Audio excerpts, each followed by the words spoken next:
Do I feel the current system benefits me? Not entirely. I think that the current system is weighted to favour certain people, certain trades, certain attitudes. I don't feel that the current systems in society benefit me because I feel there's a lack of opportunities and organisations for the homeless and people with mental health, and not struggling to find out where they can actually get help. That's not just, go on medication, or we'll give you a place to stay for a bit and then we'll be in the same place like a year later. I feel like the current systems in society don't benefit me because I feel like I've tried to, the sort of various stages of life where you have choices to make. I feel like I've tried to make the most aspirational choice, but I still feel like I've ended up in a class that I was always going to be in, sort of thing. Ultimately, I feel like the systems have been working to sort of keep me or keep people where they would always be, sort of thing. In some ways it's about worrying about money and spending lots of money on things. So I don't like to spend lots of money on clothes, or I feel guilty about that. I feel like, I shouldn't be doing that, because you know that your family in the past and people that you know and that work really hard can't afford to buy loads of things, and you feel like, I can't really afford to buy loads of things. Even if you've got the money in the bank, you're always worrying about money. So there's that guilt, but then there's also a guilt of wanting to be an actor and be in the arts world, which can be really far removed from working class culture. You feel guilty about separating yourself from something, from being working class, and from something that working class people may not necessarily relate to.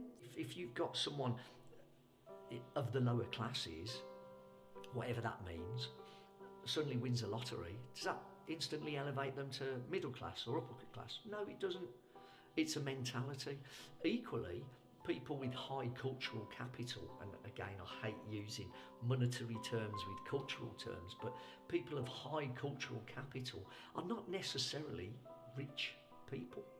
Oh, that whole thing that they said in the descriptions of the classes about listening to classical music, as if this type of, or goes to museums, as if museums are made. That's the only place like, art is. Yeah. Do you know what I mean? When I lived, the walls were covered in art. Yeah.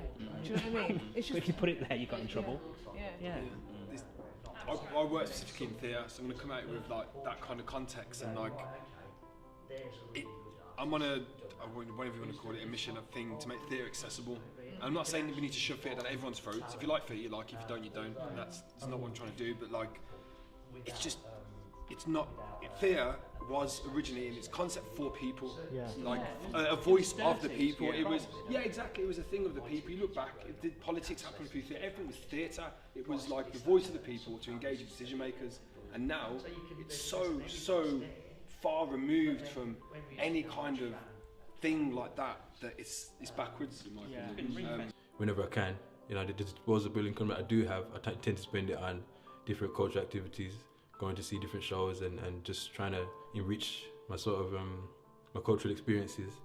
But at the same time, I don't have that much disposable income really, so I'm not going anywhere I'm not moving anywhere in terms of my environment or anything. I'm still where I am. I'm just experiencing different things, but I'm not moving anywhere. It's a system, and it's there for a reason, for certain people not to move up and to keep others that are well off, even if they don't have the same amount of money or they go bankrupt, they will always have those connections and those friends and those networks to get themselves back together, and they'll always have that opportunity. Whereas I just really have my family, and there's not a lot of networks or people I can rely on financially, and that's about it, even emotionally and mentally, but financially. The capital you have, like the financial capital you have, it dictates a lot of what you can do, i.e. where you can live, where you can afford to live, the kind of things you can afford to do. And then those things, it's almost like, I don't know, maybe a snowball effect is a lazy way of saying it, but it just affects where you end up. But I think there is a division, and I think maybe you find that more if you're in a world where class is a big deal. And I think maybe if you've never been from a world where class is a big deal, like if you're really rich, or if you've just been comfortably middle class, you don't think that there's a class system or there's a class problem. I think we live by definitions almost, like, and it's one of the definitions that is hard to escape, along with many other things like cultural backgrounds and things like that, and nationality, all these things. I do feel like class is one of the things that we still are divided by, and so therefore I think it still matters. Benefit scroungers, migrants, invasion, that fear is generated to control people, essentially. If you have mental health and you struggle with anxiety and depression or you're suicidal, it's even more harder because people do look down on you if you're on benefits getting help and you want to get better, but you can't force your mind to do something that it's not going to do.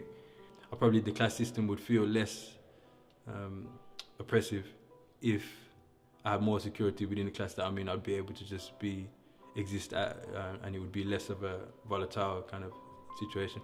I think class systems still matter because a lot of people are in a sunken place. I do live around a lot of people that do not want to get out of their environments. They do want to actually make their environment worse. You can get caught up in a system and a way of living and thinking it's okay, because a lot of people do glorify struggle and say, oh, I was poor and it's fine and this is okay and it's fine for them to live this way, at least they're not da-da-da-da.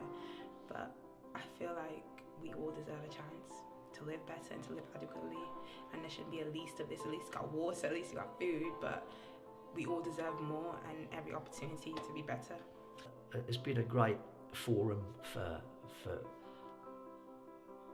openly discussing the class system that does exist, and we like to think it doesn't, but it does.